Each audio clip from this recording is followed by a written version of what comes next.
So this is the outcome of an exercise where we looked at perceived personas of people that might find themselves homeless and in need of accommodation, whatever that might look like. So this is a kind of a perspective of a stereotype, who we might think we would see in this position. So we've got, unemployed person, unemployable person probably. We decided that the persona would be working class, poorly educated, probably have a criminal record, substance abuse, addiction in their history, untrustworthy, burden, and no self-worth, a sense of, that it's themselves, that they're to blame to be in this position, broken home, etc., etc. So that was a perceived stereotype of someone that might end up in a position where they're homeless. And then we sort of did almost the antithesis, an absolute counterfall to that. Not the stereotype, but it could be you. So we've got basically the opposite. We've got a female who's well-educated, middle class, self-worth, feelings are important as well around these personas. Hobbies, families, friends, respectable community involvement, holidays, good health, etc., etc. And I think what we were trying to illustrate here was that it could just as well be this person, as well as our perceived stereotypical person, that could end up in a situation where they need access around help with accommodation and they find themselves in these dire straits. And also there's the gradient in between the stereotype and the non-stereotype, where most of us fall. A big grey area of people. And the point being, I think that it could be you and it could be anybody. So we need to meet people's needs.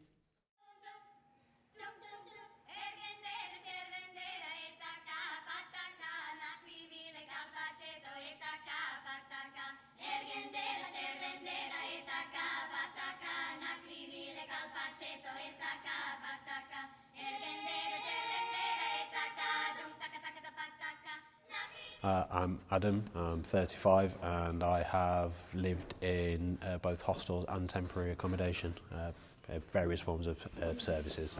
And these are my experiences, or some of my experiences, and the feelings, emotions that arose from that.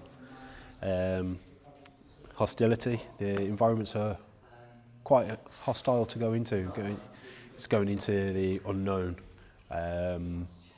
Quite a feeling of bravado, a lot of testosterone if you go with the stereotypes, and that can be quite intimidating as well. Quite an uncomfortable situation to go into. Very regimented. Everything is done by timescales, certain slots. Things are done by, laundry can be done at a certain time. If you book a slot, you have to go and eat your meals at a certain time. Which make you feel like you're being babysat. You're not independent, so you don't get to go and do things on your own terms or when you need them even. There's no going for a hot meal when you need it, there's no having a hot drink or make sure you've got clean underwear when you need it. Everything is done when someone says that you can do it. But even with that said, there's a lack of real authority. There are people who work within the service who do the very best they can, but the population that use those services are not always very good at listening to rules, but it's very difficult for the people there to enforce certain rules, like the use of drugs and alcohol, things that are always there, and especially for someone like myself who's in recovery, having to combat being offered drugs and things on a regular basis, hearing people using or doing deals in the corridors of where you are, which again leads back to being a quite hostile, intimidating environment as well when those things are around.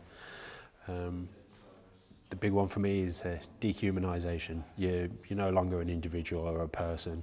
You are referred to a service user, and that is all you are seen as.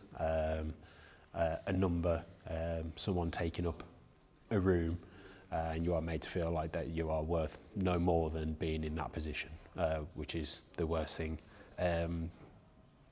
Feelings that come off the back of those for me are feeling of isolation. You don't make friends in those places. You're not encouraged to interact. If anything, you're encouraged to stay apart from people. So you go further and further into your own head and become very isolated. I was very angry in my time in there, angry at myself for allowing myself to be there. What was meant to be a stepping stone for me to move forward and improve my way of life felt like I was going backwards. I was angry at the system, myself, the people around me, angry at everything. Okay, it's my experience of sofa surfing, effectively. So at a point in my life, I was doing anything not to enter the system. I was terrified of the repercussions around my daughter and my family. So I ended up sofa surfing. I paid for beds in hostels until they decided that I could no longer do that. Spent a lot of time wandering around because there was actually no physical space for me to go. And it was all through fear, really. It was around protecting my daughter from the system. How did I feel? I felt terrified, hopeless, exhausted, abandoned, and an absolute sense of futility. Okay, I'm speaking on behalf of Paul, who's one of the participants who wasn't able to make it here physically. But Paul's experiences, he had bad habits of other users was a concern for him. He found that the garden was his refuge. He found places of conflict for him in the toilets and the bathroom areas, in the TV room, in the kitchen, spaces even simply in the fridge.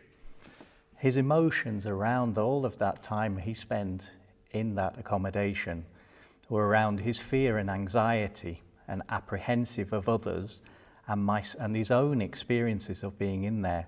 He was afraid of his own addictive behaviours and habits, very fearful of meeting other people in that accommodation. And he had thoughts continually about how neighbours thought about the hostels and those service users, the worry and fear. And he also had those same thoughts about the addicts and the people who were having chaotic lives in that accommodation during his period there. Hi, I thought I'd just take a moment and speak about when hostels work. It's quite often said that one size doesn't fit all. I think that applies to hostels too. My experience, many years ago, I was housed in a hostel, specifically it was a 3-bedroom hostel for people in recovery. It was an absolute joy.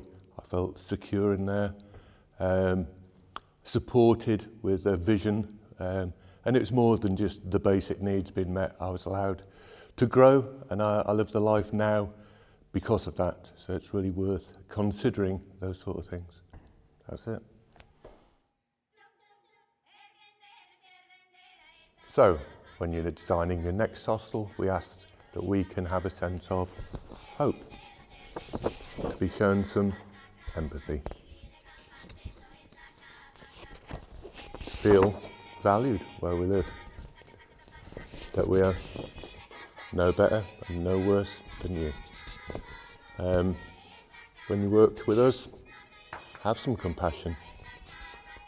Everyone likes to feel involved in things. And we ask that you are not judgmental, and we'll try not to be of you.